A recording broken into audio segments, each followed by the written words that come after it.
Como vocês já me conhecem, meu nome é Rafaela Silva, eu sou psicóloga e hoje eu vim conversar um pouquinho com vocês sobre ansiedade.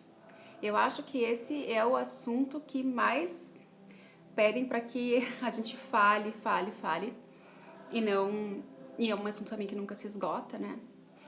E eu gostaria de começar dizendo que é do ser humano, né, nos sentirmos ansiosos, esse sentimento, né, da espera de um futuro. E só que algumas pessoas sofrem muito mais com isso, né? De uma maneira em que muitas vezes a ansiedade se torna uma doença, se instala na nossa vida como uma doença. E como que na psicologia, na psiquiatria, a gente diagnostica a, a ansiedade? É pela frequência que ela aparece e pelo tamanho dos prejuízos que ela traz para a nossa vida. E também pelas características de sintomas físicos. Vale lembrar que nós, no nosso dia a dia, né, sentimos ansiedade pela aquela expectativa do futuro muito grande. E isso é inerente de todos nós, seres humanos, assim como sentir alegria, tristeza, angústia, culpa e outros tantos sentimentos e emoções, né? Faz parte, né? Como a gente já falou aqui, né, sobre bem-estar, o bem-estar não é a ausência do mal-estar. E a gente não é feliz o tempo inteiro. Então é normal que a gente sinta aí sentimentos de angústia, de tristeza, de expectativa, e com ela vem as frustrações. Então isso faz parte de nós, né? Mas quando a gente apresenta sintomas físicos, fisiológicos, né, emocionais, psíquicos da ansiedade, e com isso a gente tem prejuízos, muitas vezes a gente falta ao trabalho, falta à escola, faculdade, enfim, começa a negligenciar aí as nossas tarefas, a gente tem que tomar bastante cuidado. É a hora mais do que nunca de pedir ajuda, né? Eu sempre falo, oi Ana, eu sempre falo que a psicologia ela deveria ser algo preventivo. Porque ninguém nos ensina a lidar com as nossas emoções, né? Nós viemos de uma geração em que os nossos pais não foram ensinados a lidar com as suas emoções e porventura nós não aprendemos porque nossos pais não souberam nos ensinar. E tá tudo bem, né? Hoje a gente pode perceber, se perceber, né? Ainda bem, eu percebo uma onda de autoconhecimento muito maior das pessoas hoje, principalmente dessa nossa geração, né? Justamente para isso, para a gente se entender, se reconhecer, acolher esses sentimentos todos que fazem parte da nossa vida e saber lidar melhor com eles. Então, quando algumas pessoas me perguntam, né, sobre terapia, sobre como fazer, sobre o que trata a psicologia, falar de autoconhecimento. A partir do momento que a gente conhece, reconhece os nossos sentimentos e as nossas emoções, a gente aprende a lidar melhor com eles. E com a ansiedade não é diferente, né? Eu não gosto, a gente não fala na psicologia de cura, né? A gente fala de melhora. E é aí que a gente trabalha na questão da ansiedade. Entender o que está gerando essa ansiedade, né? Porque muitas vezes a gente realmente tem que entrar com um recurso medicamentoso aí, né? Com o auxílio de um psiquiatra, porque às vezes a causa é orgânica e química. Mas, como vocês sabem, eu acredito muito na psicossomática, na somatização das emoções, né? E que elas geram, sim, adoecimento físico, né? E é por isso que a gente precisa cuidar das nossas emoções. Vocês aí alguma vez já apresentaram psoríase, coceiras, gagueira, aquele coração acelerado, suor intenso, uma diarreia sem explicação, ânsia de vômito, aquela náusea chata que não passa, um sentimento de vazio dentro do estômago, gastrite. Quem aí tem gastrite? Claro que se vocês não quiserem pontuar, né, as suas questões, ótimo, não é uma sessão de terapia, mas eu gostaria que vocês participassem e trouxessem as questões de vocês. Porque essas são alguns sintomas, esses são alguns sintomas que a ansiedade traz pra gente. Né? E também a psoríase como um reflexo da ansiedade, de questões emocionais que não foram tratadas lá na infância, e eu gosto sim de voltar à infância, porque explica muita coisa, né? A gente acolher aquela criança que muitas vezes foi negligenciada, começa aí a fazer com que a gente se enxergue de uma outra forma, com muito mais amorosidade, né? Deixa eu ver aqui que a Cris colocou. Verdade, Rafa, às vezes ela é tão grande que aparecem doenças que nunca tivemos. Eu tive problema no intestino, fiquei na UTI. sem nunca ter problema no intestino. A Michelle colocou assim, tem alguns desses sintomas. A grande questão, quando a gente fala da ansiedade, é que as pessoas ainda têm muita resistência de tratar ela com auxílio de um psicólogo, né, com terapia. Então, quando começam a aparecer esses sintomas, por exemplo, a gastrite, vamos usar esse exemplo, né, quando começa a aparecer a gastrite, as pessoas procuram um gastroenterologista, enfim, um médico especialista, e aí vai tratar com todos os prazolans da vida, né, o omeprazol e todos os medicamentos que auxiliam realmente aos problemas crônicos de irritação, né, do intestino. Mas as pessoas dificilmente vão buscar a causa da sua gastrite. E a causa normalmente está atrelada a uma reação emocional, né? Eu falo muito que a questão da gastrite é algo que a gente não conseguiu digerir. E aí fica ali, queimando, produzindo feridas, né? H. pylori é uma bactéria comum hoje, né, e grave do intestino. Muitas pessoas vêm apresentando H. pylori. Claro que é uma alimentação inadequada, causa, mas por que essa bactéria ela fica ali, né, nos causando tanta impermeabilização no nosso intestino? Porque é difícil a gente deixar as coisas serem introjetadas de maneira positiva, né? Então a gente vai aí criando bactériazinhas. Isso tudo, claro, que inconsciente, né? Ninguém se adoece porque quer se adoecer.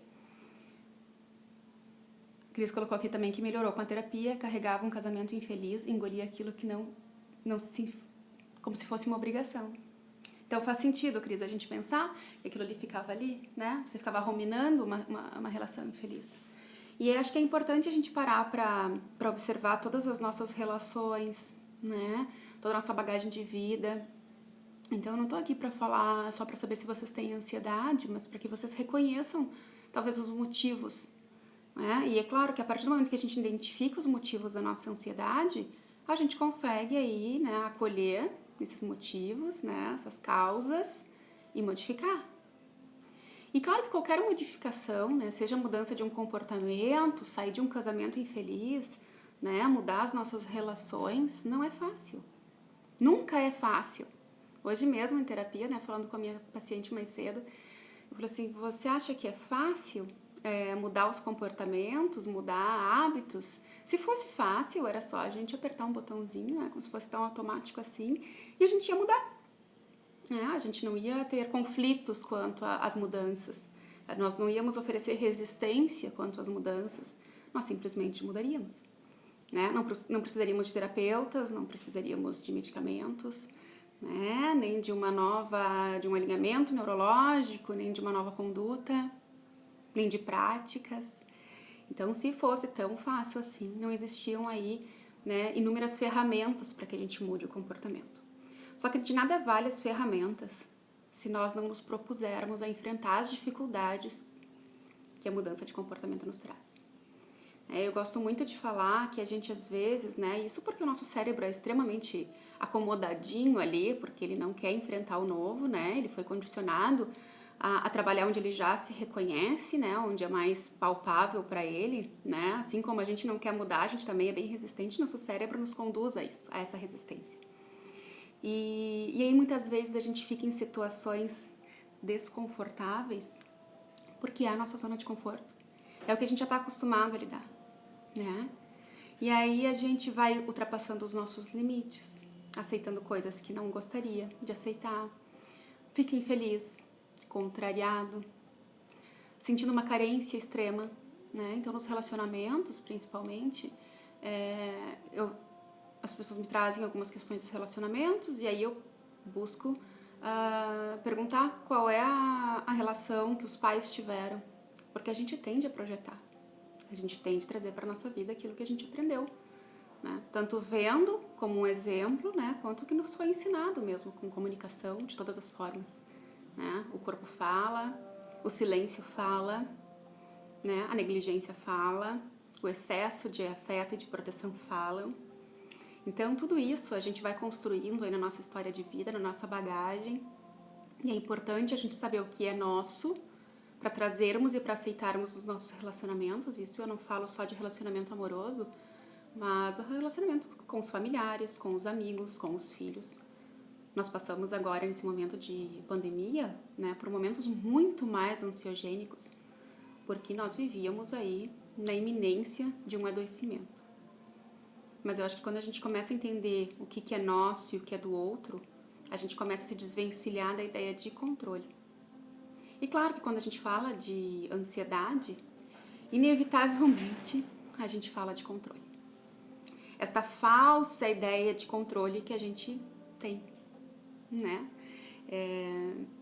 Tá fazendo sentido, Cris? Obrigada por participar. Deixem as suas dúvidas aí que eu vou, né, ou comentários, enfim, reflexões, os insights, se vocês tiverem algum. Por favor, é sempre muito relevante, né? Não quero que aqui se torne uma palestrinha, mas que a gente consiga interagir, que seja uma roda de conversa sobre ansiedade. Afinal de contas, né? Muitos que estão aqui pediram por esse assunto, né? Para tentar se identificar. E assim, só uma coisa que eu não vou conseguir falar para vocês é que se eu der dicas aqui... Oi, Maria Clara. Se eu der dicas aqui, a ansiedade vai embora.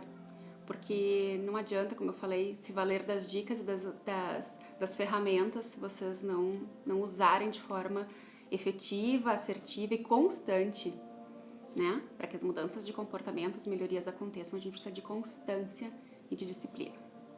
Mas enfim, como eu estava falando para vocês, que a ansiedade está muito atrelada a essa ideia do controle, né? O que eu venho percebendo, e aí eu vi que, né, eu já fiz alguns stories aqui falando sobre essa questão da ansiedade e uma percepção comum que eu tive, porque 98% dos meus pacientes me procuram para tratar a ansiedade, né? Por estarem apresentando sintomas físicos, né, que trazem prejuízos para o seu dia a dia, ou então apresentarem aí um quadro de irritabilidade constante, muito mais intolerância. E por que essa intolerância aparece? Por que essa irritabilidade aparece, atrelada a esses sentimentos, esses sintomas físicos? Porque a gente tem uma ideia de controle. E o que é comum em todos esses pacientes e essas pessoas que se comunicam comigo para a gente conversar sobre ansiedade, é que quando eu pergunto lá daquele passado, né, ao contrário do que Freud dizia, que tudo era culpa da mãe, coitado das mães, né? Sempre levaram esse fardo praticamente sozinhas. Eu identifico aí uma negligência dos pais, né? Pais rígidos demais, que cobraram muito, e pais que foram muito assertivos na educação, por, né, exigirem responsabilidade de seus filhos, formaram filhos aí de caráter, né, bem-sucedidos na vida, mas que como homens, né, naquela criação de ser o provedor, negligenciaram o afeto, né, palavras de carinho, né, o colo, o afago, a companhia.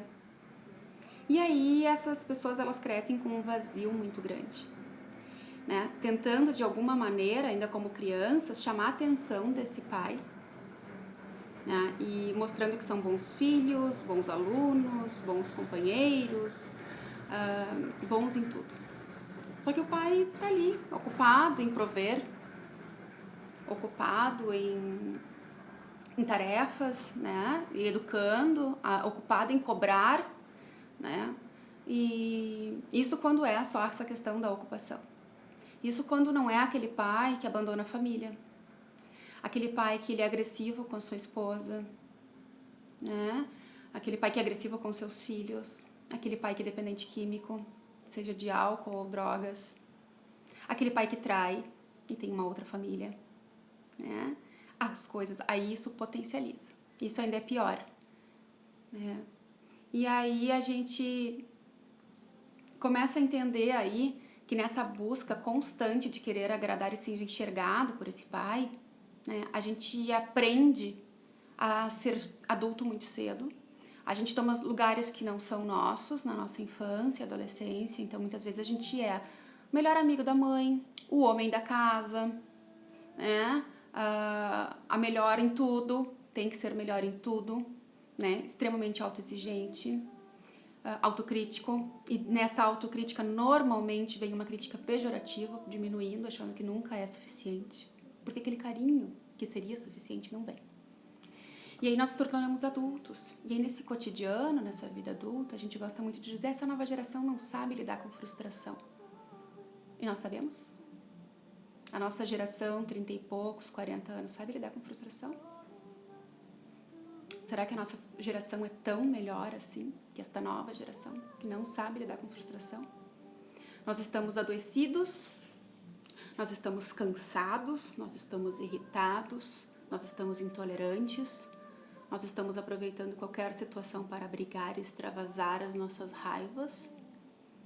Nós contemos o nosso choro, porque senão a gente não quer demonstrar fraqueza, né? Uma infeliz associação, porque a fraqueza não tem nada a ver com choro. Choro é uma sensação fisiológica e necessária para expurgar as nossas dores e as nossas alegrias. A gente também chora de felicidade na emoção, né? Mas nisso tudo a gente vai confundindo muita coisa. E aí tudo que sai do nosso controle, da nossa ideia do que é certo e é errado, porque também nessa autocrítica e autoexigência a gente vai se pondo ali, né? Eu explico assim para os meus pacientes, em caixinhas. A caixinha do certo e a caixinha do errado. A caixinha do bom e a caixinha do ruim. E se não for naquilo ali, a gente se debate naquelas paredes rígidas da caixinha. A gente fica dolorido, a gente fica irritado, a gente fica preso, contido, vontade de explodir. Ansiosos. Muito ansiosos.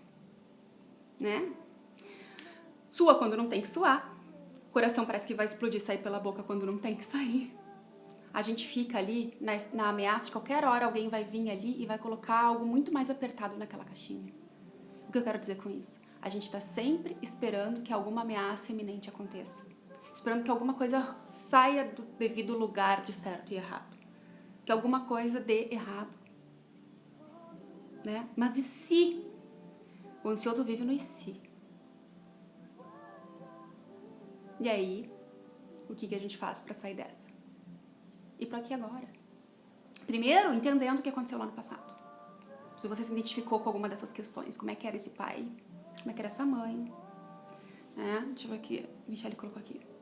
Mas como distinguir a ansiedade do cansaço, por exemplo, outros sentimentos como fome de verdade? Porque às vezes os sentimentos se confundem, né? É o que eu tô dizendo aqui, né? Com certeza se confundem. E às vezes a gente cansa porque a gente tá ali estafado mentalmente de toda aquela bagagem, daqueles excessos que a gente se cobrou desde criança. De ser tão bom, de agradar tanto a todos, principalmente a esses pais. O que eu gosto muito de dizer, principalmente para as mães que criam os filhos sem o seu parceiro, né? Sem um parceiro, mas principalmente sem o pai, né? Não tentem ser pai e mãe. Não tentem ser pai e mãe. Por muitas vezes, até quando eu era criança, meus pais são separados e eu dizia, minha mãe sempre foi pai e mãe. Não. Mesmo que tentasse suprir todas essas expectativas, mãe é mãe, pai é pai.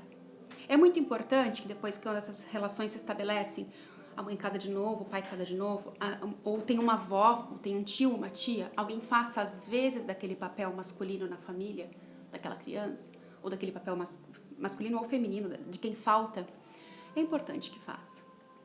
A presença do gênero é muito importante. Mas hoje nós vemos mais do que nunca casais homoafetivos, em que não há uma diferença de gênero na criação dos seus filhos. E crescem esses filhos mentalmente muito bem elaborados, com conteúdos e inteligência emocional muito grande. Então isso prova que não é a presença do gênero masculino ou feminino, é a presença daquele que gerou, né? Ou daquele que deveria estar lá criando, né? Porque a relação houve concedida ou não, né? Idealizada ou não, que concedida aí é uma outra questão, né? Mas idealizada ou não. Então é muito bom que a gente reconheça o nosso passado. Saibamos de onde a gente vem, para onde a gente quer ir. Porque senão a gente fica querendo chegar num futuro que talvez não chegue. E nessa iminência do e se, sempre pensando no futuro, a gente vai gerando ansiedade. Né? E aí nos trazer por aqui agora. Quando tem algumas questões de ansiedade que vêm até mim, né? Então pensando assim, mas a minha vida era assim, agora eu perdi o emprego por causa da pandemia, agora o que eu vou fazer da vida, agora eu me separei, e agora o que vai ser de mim, e aí quando voltar vai ser tudo como era antes. E aí a gente fica nesse e se, né? E aí e o se pode não acontecer. Já pensou que você pode morrer amanhã? E a grande maioria das pessoas, né, quando eu falo isso, ficam mais desesperadas ainda, porque o ansioso tem muito medo de morrer, né? Acha também que ele é insubstituível. E aí, o que vai ser da minha família? E se acontece alguma coisa errada comigo? Todo mundo vai dar um jeito. Né? Infelizmente, não somos insubstituíveis. Somos uns seres únicos, as pessoas sentem nossa falta por sermos quem somos. Isso é fato. Nós não somos insubstituíveis, as pessoas vão dar um jeito. Por isso, quem tem filho, entenda que você deve ensinar os seus filhos a ser autônomos, né? A viver sem você, mas com todo o amor do mundo, você vai ensinando, não negligenciando, não se afastando. Né? Mas para que eles saibam viver sem você, como seres seguros e autônomos da sua vida. E a mesma coisa façam com vocês. Se porventura, né, vocês começarem a inventariar, né, fazer uma reflexão, uma autoanálise, e eu indico e sugiro que vocês façam isso em terapia, né, para ter alguém que ajude a segurar a bronca aí, as pontas, né, das dores que vem quando a gente começa a se autoavaliar, se autocuidar, se autorresponsabilizar pelas nossas bagagens também, porque aqui não é para inventariar a culpa do pai e da mãe. Eu só estou apontando para vocês algumas justificativas, tá? Mas não é para cobrar o pai e a mãe e achar que a culpa é deles. Hoje nós somos aqui todos que estão me vendo, até deixa eu ver, com exceção da Maria Clara, que é mais novinha, né? Mas todos adultos, muito adultos. Então tá na hora da gente se valer aí de autorresponsabilidade. De saber que bater o pé e dizer eu não consigo. Eu não consigo. Eu não mudo porque eu não consigo. É a síndrome da Gabriela, vocês viram meu post? Eu nasci assim, vou ser sempre assim. Gabriela. Só não muda a pedra. Ser inanimado. E mesmo assim, se chegar alguém lá e chutar a pedra, ela muda de lugar. Dependendo da pedra. E aí você acha que não consegue mudar. Você acha que você não tem que mudar. Resistência. Não é fácil mudar. Mas, se a ansiedade está te trazendo conflitos e prejuízos, qual é a tua única alternativa? Aliás, única não. A gente sempre tem escolhas. Ou é ficar arcando com os prejuízos e com as dores da ansiedade, ou também enfrentar as mudanças que têm que ser feitas. Quem bate o pé e diz eu não consigo, eu não vou fazer, normalmente é aquela criancinha lá que teve aquela negligência familiar que tá batendo o pé aí dentro. Precisou amadurecer muito cedo. Esqueceu como é que é ser criança. Só que trata essa criança. Birrenta, batendo o pé, que empaca no meio do shopping, sabe? Aquelas crianças que a gente olha quando a gente não tem filho e fala, se fosse meu filho. E aí a gente diz, porque esta geração, na soberba, a gente fala com soberba e olha, posso falar agora de carteirinha, né? Acabei de fazer, meu filho fez 1 ano. Neste 1 ano eu já ressignifiquei e reconsiderei muito das minhas falas. Te convido a fazer isso também. Mesmo que você ainda não tenha filhos. Né? A gente olha e fala, se fosse meu filho, eu ia fazer diferente. Porque se fosse meu filho, que uma palmada bem dada. Só que aí, às vezes, nós adultos batemos o pé, fazemos birra, só falta nos jogar no chão. Isso quando não nos jogamos, porque tem os adultos aí que são escandalosos, né? Que se jogam no chão. Fazem chantagens emocionais, gritam, choram, se descabelam, e não vou, e não consigo, e culpa é do outro, e me devolve aqui, e era meu, E como é feio, né? Se para uma criança é feio, imagina para nós adultos. A gente não se enxerga. A gente não acolhe as nossas ansiedades. A gente não se responsabiliza por elas e a gente reclama. Tô ansioso. Eu quero uma fluoxetina, eu quero uma cetralina, eu quero não sei o que, um remédio, é tantos miligramas, eu não sei quantos miligramas, eu vou no médico, eu quero remédio, esse remédio não deu certo, vou tomar outro remédio, mandaram tomar chá daquilo, mandaram tomar chá daquele outro. Porque se meditar, eu não consigo meditar. Primeira coisa que o mais ansioso me fala. Nem vem que eu não consigo. Sentar bumbum no chão, bumbum na cadeira, pé no chão e respirar, não é pra mim. Não me vem com essa história de mindfulness. Ouço isso diariamente. E aí eu pergunto, o que é pra você? O que vocês que estão aqui comigo já mostraram, né, que falaram algumas coisas aqui sobre sua ansiedade, o que vocês fizeram? Né? A Cris trouxe pra gente que foi fazer terapia e saiu de um casamento que estava infeliz. que estava deixando ela muito ansiosa e trazendo prejuízos. E, consequentemente, não deve ter sido só para ela, mas para os filhos. Aí a gente pensa, não vou separar porque eu tenho filhos. Aí você fica numa relação infeliz, brigando o tempo inteiro, os dois se prejudicando enquanto casal. E os filhos ali, plateia, aprendendo que aquilo é uma boa relação. Quais são os exemplos que a gente está dando para as nossas crianças? A gente fala de mudar o mundo, né? Ah, que o governo, que os chineses, que não sei quem, o Trump, intolerante, negligente. E nós? A Michelle falou assim, eu vou gastar energia porque ficar parada meditando. Exato, algumas pessoas precisam gastar energia, extravasar, exercício físico, limpar um pátio, não é, Michi? Tem gente que não faz nada. O que eu chamo de conflito na ansiedade é justamente isso, quando a gente vai perdendo as vontades, né? A gente vai adoecendo. É isso que a gente tem que tomar cuidado, porque eu sei que não é fácil, né? A ansiedade, ela se confunde muito com a depressão, justamente porque também perde-se as vontades. Porque a gente fica pensando num futuro, numa ameaça iminente, nos medos, né? A gente vai deixando extrapolar os nossos limites, né? Justificando que é por causa do outro, por causa da dinâmica, por causa do ambiente, e a gente vai ficando ali, estagnado. Procrastinando, pode ver, o procrastinador, ele é extremamente ansioso. Por quê? Ele se exige demais, né? Espera do futuro um futuro brilhante, e ele pensa, não, se não for pra fazer tão bom, eu não vou fazer. E ele fica ali, amanhã eu faço. Aí ele come mais, ou ele se droga, ou ele gasta, ou ele tem, né, entram as compulsões, e tudo isso vai gerando ali, né, é um ciclo vicioso que gera uma bola de neve, só aumenta, né, só aumenta. Exato, a minha mãe participando, que ótimo, um leva ao outro, né, um leva ao outro. E a gente se confunde, né, se confunde depressão com ansiedade, porque a gente vai perdendo as vontades, então eu sei que não é fácil. Né? A Michi brincou aqui que prefere gastar energia do que ficar meditando. Claro, cada um prefere de uma forma, isso como medida preventiva, mas assim, se nós falarmos de pessoas que estão adoecidas com a ansiedade, né? E a ideia é essa aqui, a gente fala do adoecimento da ansiedade, não adianta eu dizer, vai lavar uma louça, né? Vai ocupar a tua cabeça, vai fazer exercício, né? Porque não é assim. As pessoas que estão doentes, elas perdem as vontades. Doenças assim como a depressão e a ansiedade, um dos sintomas, né, é a perda de vontade. E aí a gente pensa, mas olha, você tem os filhos para se motivar, você tem a casa, você é bem sucedido, olha que vida maravilhosa, e como é que você não consegue? Uma coisa não tem nada a ver com a outra. É a mesma coisa, e eu falo muito, né, que esse comparativo.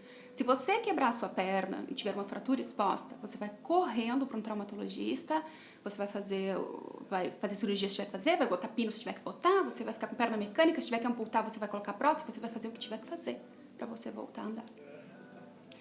E por que com as dores emocionais, né, com as nossas fraturas, os nossos traumas, a gente vai deixando para depois? A gente vai passando adiante. Porque não sangra? Será que não sangra? Porque não dói? Será que não dói? É muito mais fácil a gente tomar um Tramadol, uma morfina, coisa para uma fratura exposta, porque não há remédio que tire a tua dor emocional. Pode abafar. É o paliativo, né? As enxaquecas, as psoríases, a gagueira, coração acelerado, a gastrite, o suor, a diarreia, né? Tudo isso aí a gente pode dar algum remedinho ali para anestesiar. Mas e a causa? A gente alivia o sintoma, mas e a causa? Não busca terapia, não busca se entreter, não busca se cuidar. É importante a gente se cuidar. Também a gente se enche, ou então tem pessoas que fazem o contrário, né? Se enchem de tarefas, se sabotam. Produzem, ainda naquela expectativa de serem reconhecidas. Seja por aquele pai e mãe negligente, ou seja pela sociedade. Porque às vezes não tem mais o pai e a mãe. E não acabou o problema. Porque daí ela projeta no outro. É o meu marido que tem que me reconhecer, minha esposa que tem que valorizar o que eu faço, é os meus filhos que não agradecem imensamente tudo que eu faço por eles.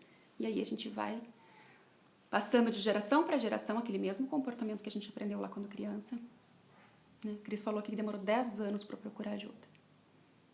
Nunca é tarde, Cris. Eu falo, nunca é tarde. Tudo bem? Foi tempo pra caramba? Sofrendo? Foi. Nunca é tarde. Nunca é tarde, a não ser que você tenha uma doença terminal e vá morrer amanhã. E aí a gente trata, mesmo assim, a gente trata com cuidados paliativos.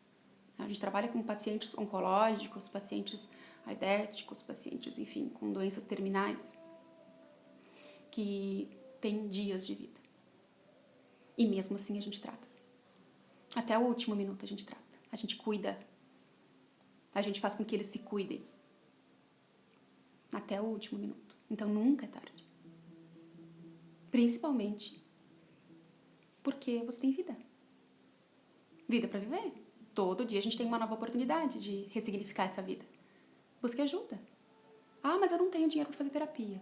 Gente, o que eu ofereci aqui de atendimento gratuito no início e que eu tive, graças a Deus, pessoas que buscaram essa ajuda no início da pandemia, mas outras tantas que precisariam, não vieram. São as resistências, a gente não quer sair daquela zona de conforto. Vale a gente perceber. Cris, eu vou usar o teu exemplo, tá? Mas alguma coisa fazia com que você ficasse nessa relação. Seja insegurança, porque tinha os filhos, seja segurança financeira, que eu acredito que não seja o teu caso, mas outras mulheres, muitas mulheres ficam pela questão financeira em relacionamentos que não são felizes. Seja por ter a idealização de que vai melhorar, vai mudar, né? Seja porque a gente projeta essa carência afetiva do pai no marido. Então, a gente sempre tem um ganho secundário, inconsciente, claro, mas que vai nos fazendo ficar. Então, não adianta culpar o outro. Não adianta dizer que foram infelizes 10 anos por causa do marido, o ex-marido. Não, a Cris falou insegurança, conforto e família. A gente não escolhe sofrer, mas a gente resiste ficar melhor. Então, eu convido vocês a observarem, né? Por que os medos da mudança? O que pode ser pior? Então, tem uma técnica, né? Vou ensinar alguma coisa, uma dica. Eu não gosto muito dessa coisa assim, dê 5 dicas porque não adianta. Dica se você colocar. Eu falo assim, se você... Principalmente meus pacientes que pagam a minha consulta, se eu estivesse atrás de dicas, você tinha dado um Google, dicas para ser feliz. Dicas para dormir. Dicas para meditar. E você joga hoje gratuito, você não estaria pagando consulta. Você está aprendendo como exercitar e fazer, né, acontecer as dicas. Praticar as coisas, né? Aprender, ressignificar, modificar. Porque de nada valem as dicas se você não fizer. Mas uma técnica que é muito fácil é condicionamento, né, mental. E a gente sempre trabalha com isso na terapia cognitiva comportamental, que é para desfazer daquelas crenças, né, muito arraigadas, muito persistentes, os pensamentos automáticos. Então, quando você estiver pensando, vamos usar um exemplo, acabou a pandemia, eu perdi meu emprego e agora o que vai ser de mim? Ou então, se eu ficar doente, se eu sair, pegar o coronavírus, e aí o que vai ser? Eu gosto de pensar assim, vamos pensar, a gente descatastrofiza, né? Essa palavra sempre impacta. O que de pior pode acontecer? Em qualquer situação você pode usar essa técnica, tá? O que pior pode acontecer? Vamos usar o exemplo de eu pegar coronavírus. E vamos trazer esse exemplo pessoal. Eu tenho um filho de 1 ano, um marido, trabalha fora também, e mais ninguém da família aqui em Mogi das Cruzes, onde eu moro. E aí, se eu pego o coronavírus? Tudo bem. Quais são as sensações? O pior que pode acontecer é eu ter os piores sintomas. Eu já tenho a predisposição à trombose, então vamos pensar assim, no pior que pode acontecer, ficar extremamente debilitada, ter que ir para o hospital, entubar, e ficar na UTI sem ver meu filho, que ainda mama, e, enfim, ficar muito debilitada. O que pode acontecer? Meu marido vai dar comida, fórmula, mamadeira. Meu marido vai ter que dar atestado de acompanhamento, sair do trabalho, talvez pedir para alguém da nossa família vir ajudar. É o pior que pode acontecer. Eu morrer. Não tenho controle sobre isso. O que eu estou fazendo para que o pior não aconteça? Eu me cuido. Eu tenho hábitos de higiene. Eu preservo a minha e a minha família. E o melhor que pode acontecer? Eu sair, fazer as coisas que eu preciso fazer fora de casa, manter os meus hábitos de higiene e não adoecer. Então a gente pensa assim, dentro de todas as experiências que eu já tive, qual é a probabilidade de fato de eu adoecer? Mesmo tendo tendência à trombofilia, eu não tenho um problema cardíaco, eu não sou diabética, eu não tratei um câncer há pouco tempo, já fazem mais de 5 anos. Se eu pegar o corona, o que de fato provavelmente aconteça? Eu tenho sintomas, eu fico isolada no meu quarto, longe do meu marido e do meu filho por alguns dias, me cuidando. E quando alguma coisa deixar você ansioso e preocupado sobre o que vai acontecer, pense o que pior pode acontecer dentro dessa situação e o que melhor pode acontecer. E aí validando, trazendo para a realidade dos fatos, o que de provável acontecerá. Aí você vai me dizer, o ansioso é pessimista também, né? Ah, mas sempre dá errado.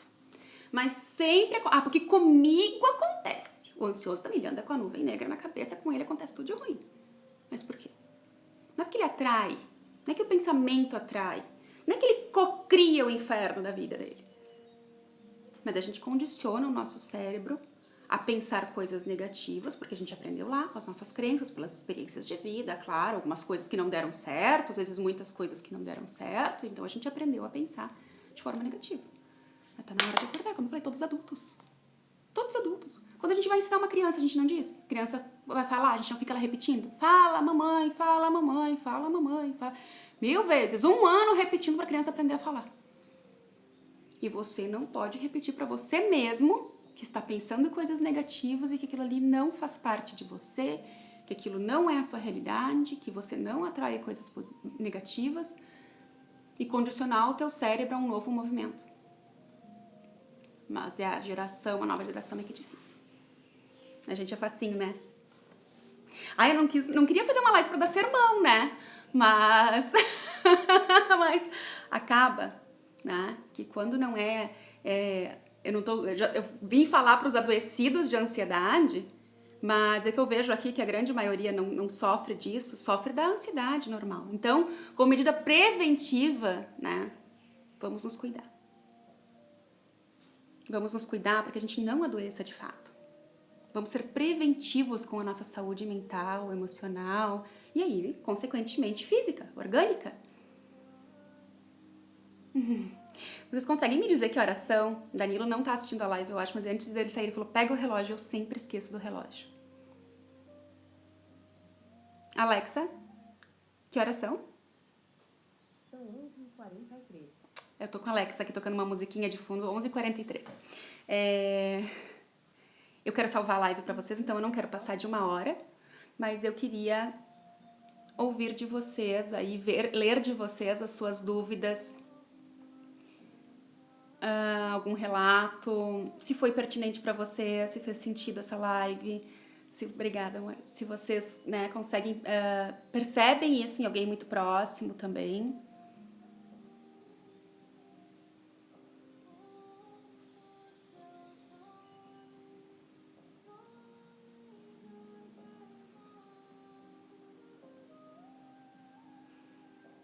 Olha, a Raquel do Guria Sustentável, minha grande parceira, amiga, querida, super generosa sempre, né, com o nosso conteúdo aqui. Ela falou que acabou de sair da live dela agora. Todo sábado, às 10 horas, a Raquel apresenta o Recicle o Mindset no Guria Sustentável. Então não percam, tá? Que são conteúdos maravilhosos, sempre convidados excelentes, eu sou uma delas. Ela colocou, acabei de sair da minha agora e eu estou bem ansiosa com tantos projetos, como posso acalmar? Primeiro priorizando, né, Raquel? Quando a gente, né, workaholic como a Raquel é, né, pessoas aquilo que eu falei, produzem demais, cuidado para não estar te sabotando, né, escondendo os teus sentimentos e as tuas emoções atrás de muito trabalho. Como eu sei que não é isso, eu a conheço particularmente, assim, né, de saber que agora também fez uma mudança, né, em busca desse bem-estar, mudou de cidade, foi buscar mais bem-estar, busca práticas de bem-estar, né, medita, né, se cuida, né, quando a gente tá muito aflita, porque, claro, são projetos, né, a gente fica pensando em se não der certo, há investimento emocional, financeiro, físico, né, investimento de todos os campos, então a gente tende a ficar normal, isso faz parte, que bom. A gente tem que pensar também na ansiedade como um triunfo nosso, né? Se nós não fôssemos ansiosos, a gente deixaria sempre para amanhã, né? A gente não estaria alerta a todo tempo também, né? A ansiedade nos deixa alerta, nos deixa precavidos, também evita com que a gente assuma tantos riscos, né? Porque a gente tem medo de se dar mal. Então, use a ansiedade pro teu bem-estar, né? Só para te dar aquela ativação das coisas que podem acontecer. Mas não viva já sofrendo o risco. Não viva já sofrendo o luto. Não viva já sofrendo a catástrofe. Porque pode acontecer. Pode acontecer uma catástrofe, mas pode acontecer tanta coisa boa. Todo dia.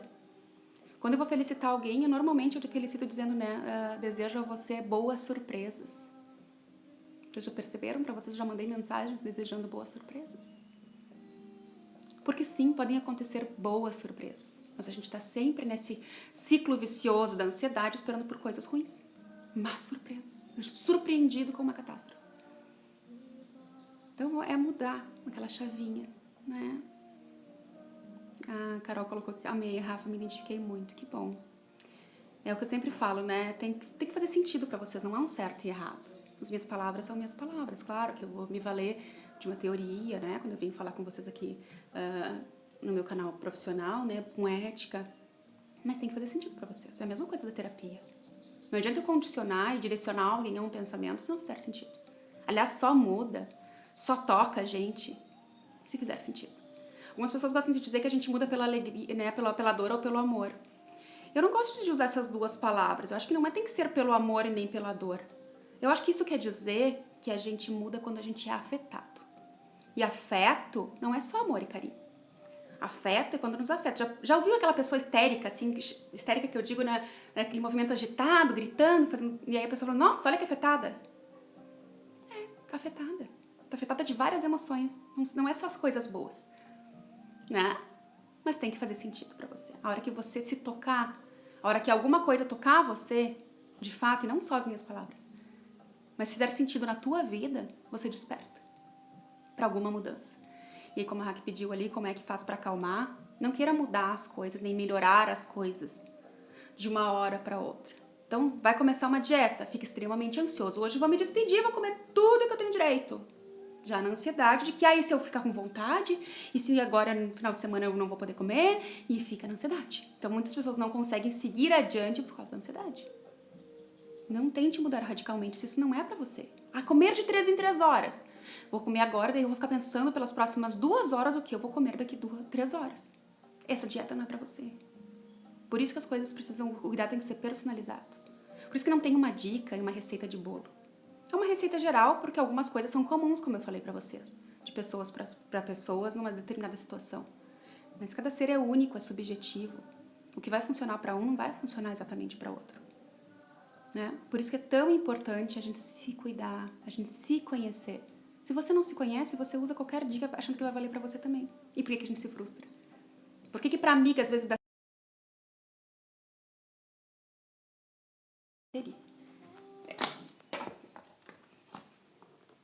Então, busquem conhecimento, autorresponsabilidade, toda essa bagagem de vida aí, para entender por que às vezes vocês estão ansiosos, por que às vezes vocês se sentem adoentados e apresentam também sintomas físicos e fisiológicos, né?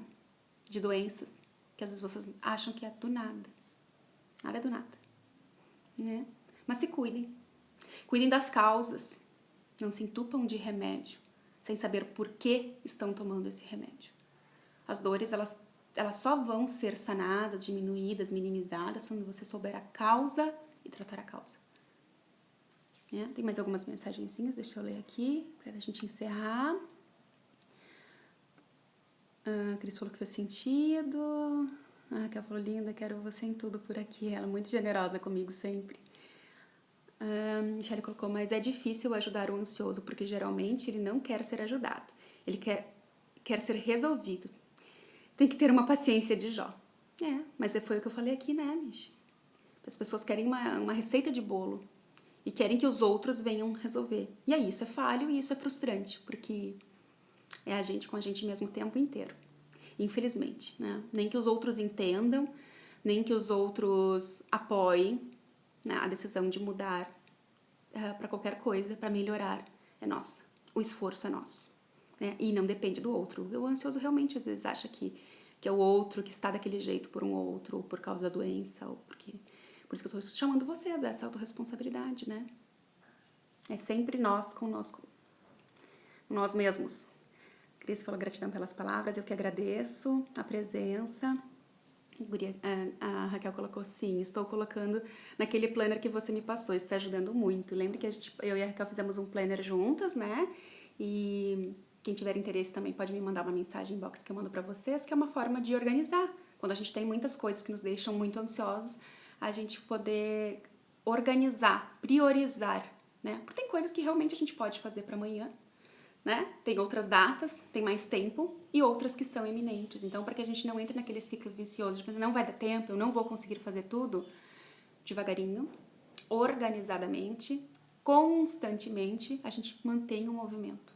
O importante é esse movimento, né? É a gente organizar a nossa vida para sermos mais assertivos, mais positivos e realmente tirar essa catástrofe, né? Para que as probabilidades das coisas positivas possam de fato acontecer.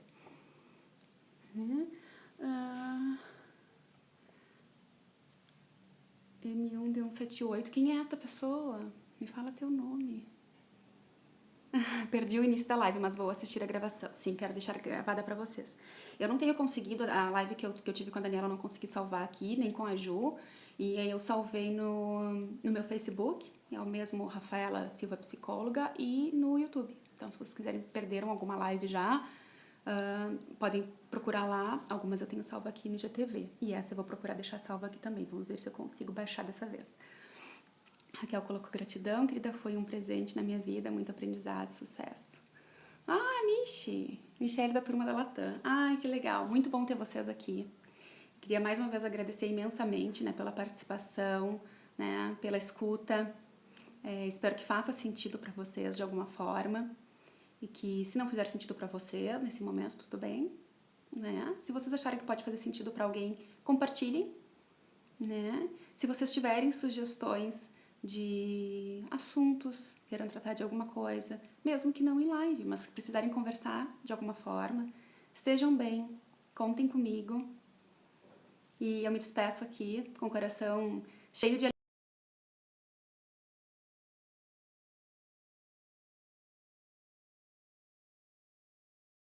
aqui e pausou o meu vídeo. Mas espero que vocês busquem aí se autoanalisar, né? Busquem ajuda para que isso aconteça também, né? Façam terapia. Se vocês acharem, ah, não, mas eu não preciso. Aí que a gente precisa. Na verdade, terapia, como eu falei para vocês, deveria ser preventivo, né? Deveria ser conteúdos a serem estudados na escola de ensino básico. A gente aprender a lidar com os nossos sentimentos e as nossas emoções para que a gente não tivesse sintomas físicos. A ansiedade, ela é grave quando ela traz prejuízos para o nosso dia a dia, com sintomas físicos, emocionais, fisiológicos, né? Prejuízos de faltas excessivas, de frustração, de procrastinação, e nesse âmbito todo aí que pode estar trazendo para vocês qualquer tipo de questionamento, né? E também sintomas. Então busquem ajuda, né? Estejam bem, contem comigo e até a próxima live. Um grande beijo, tchau, tchau!